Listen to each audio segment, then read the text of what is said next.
Christianity is the most persecuted and mocked religion in the entire world, with more than 1.5 billion Christians living in danger of being attacked.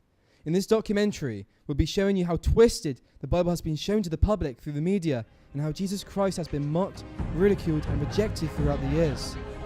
ISIS released a new video today claiming to show the mass execution of Ethiopian Christians in Libya. Are you seriously saying that wine turns into blood? Mock them, ridicule them. Which is the most persecuted religious group in the world today? The answer, in terms of sheer numbers and sheer horror, might surprise you. It's Christians.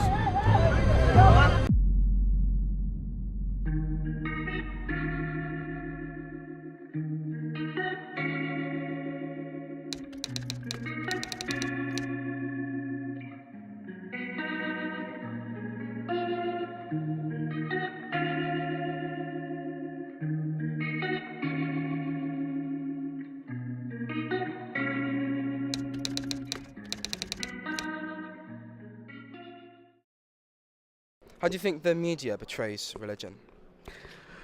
Largely for their own purposes. The media is, after all, a business, and business is about making money. And if it makes money to portray it negatively, they'll portray it negatively. If it makes money to portray it positively, for example, the old Hollywood religious ethics, for example. I mean, they made so many of those because they were popular. They made money. So that's what it's about. It's just purely a money-making thing. Well, again, there's many different portrayals, but one of the difficulties is there is now so much money involved, but then 1,000 years ago there was. All the monks, you know, they owned all the land because they stole it off everybody else. And I do believe that the Vatican is the most wealthy company in the world.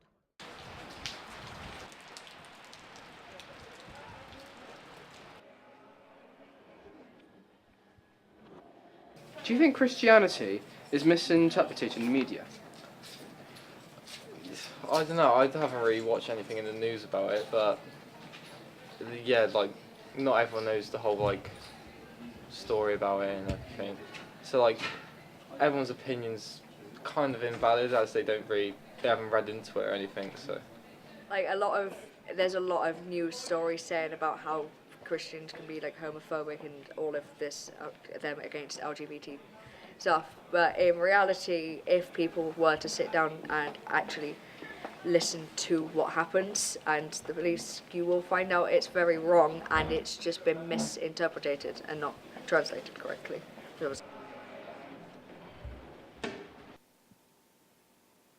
What's your opinion on Hollywood? I think it's hilarious. I really do. I've watched horror films, I've watched lots of them over my years, and it just makes me chuckle because they're just using it as a genre. It's interesting that early in Hollywood's career, they used to have things like Ben-Hur and the Ten Commandments with various famous film stars and things, and they tried to stay sort of with the story. But again, they go off because Hollywood has to sell, doesn't it? They're there to sell films. They're not there to tell the truth so much. But to sell film.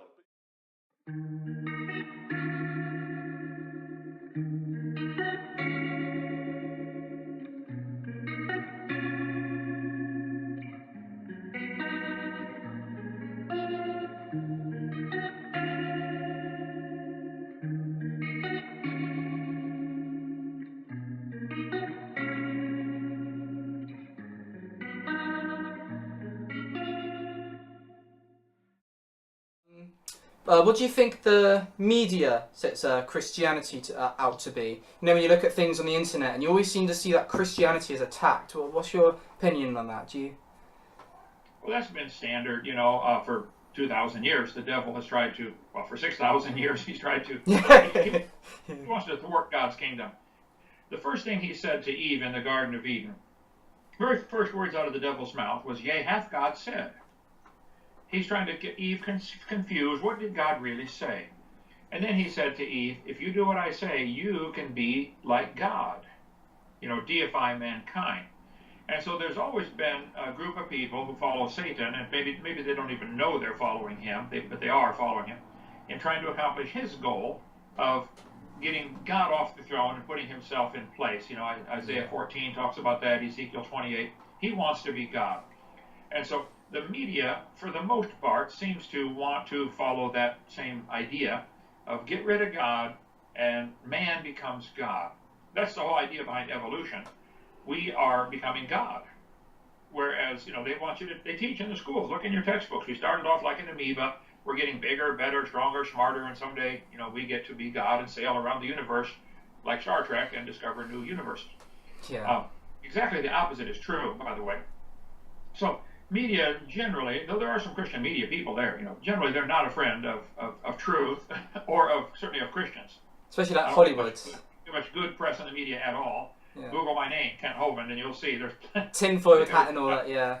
2,000 anti-Hovind websites. Somebody counted one time. Oh no. Yeah, I've seen people like Crocoduck. It's horrible. Yeah. How do you think the world sets Christianity out to be, especially against other religions? Like, if they, you know, they pick out Christianity and not all the others. What's your opinion on that?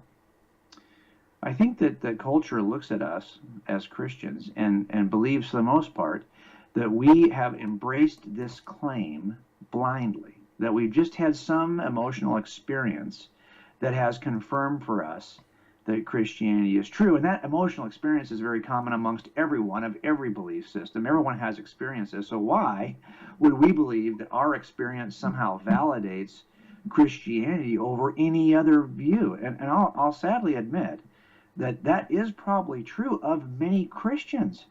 There are many people who might be in a position or hold a position, and they hold it accidentally. They don't even know why or if it's true. They've just kind of grabbed onto the idea, and they with all their might, will it to be so. They wish it to be true so much that they, in fact, just hold on to it as though it's true. But that is not really the history. Now, that may be the way a lot of Christians embrace Christianity today, and they don't help us when we're speaking to people in the culture who don't understand Christianity. They just affirm this notion the culture has that we believe something blindly. But that is not the way I saw it. I didn't have a tradition from which I was working. I didn't have a church tradition. I simply had the manuscript evidence, and I was looking at it and saying, okay, this does not appear to be how Jesus of Nazareth wanted people to follow him. He never asked us to blindly believe something. He always said, hey, if you don't believe what I'm saying, I'm going to do something in front of you now that is going to give you evidence so you can consider my words in a different light than you might consider somebody else's words. What's your opinion on persecution, Christianity, the way it's attacked? Well, you know, I think that there's a lot of perhaps prejudice against Christianity, especially in media, you know, that tends to be the way it is. But I wouldn't equate that with persecution typically. Usually I'm going to say when persecution, I'm talking about like some sort of real oppression. I think that the bias against Christianity we often see in media, I think that tends to lead toward, you know, persecution, not necessarily directly, but it certainly makes way for it, I would say that, you know, because people have a certain view of Christians, they're marginalized. They're crazy, they're fools, they're this or that, they're idiots. They're always that crazy guy with a sign, you know, that has some, you know, his hair's wild and he's screaming at people about the end of the world. And, you know, I've actually never met that Christian. Have you ever met that guy? I've never met my that brother showed me one. My brother showed me one. He was a pastor and he was saying, oh, Dan, watch this. He's a good pastor. And I was like, okay. I watched him and he's just like, sinners, you know, we all have sinned. Jesus is coming, you know, we all need to repent. It says, sir, why are you dressed in that costume for? And I'm just like, why are you saying that to us? She's not going to understand. They're dressing up for Halloween, you know, and on the back he said, sinners will burn in hell. And I was just like, Matthew, this is not a good example of a preacher. You know, people are going to look at him and they see this fire on the back of he's got like one of those high vest jackets with a big sign saying sinners will burn in hell. And he's not saying like, hello guys, I want to tell you some good news. He's just saying sinners will have to repent.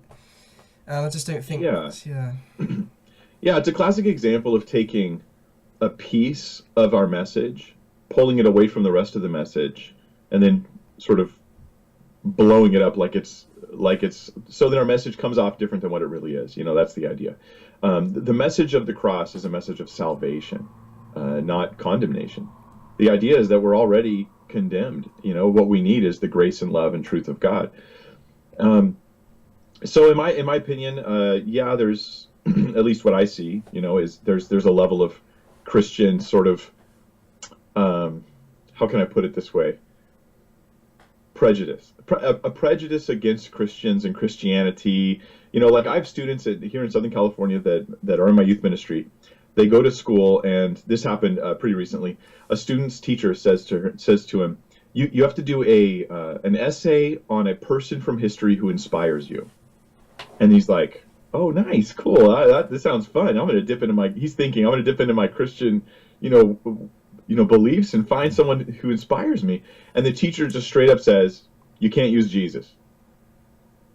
So then another student walks up and says, "Can I use Muhammad?" And the teacher said, "Yes, you can use Muhammad." So the student comes to me and tells me this, and he goes, "I wanted to do Jesus, but I can't. But another student's doing Muhammad." And I'm like, "Well, what?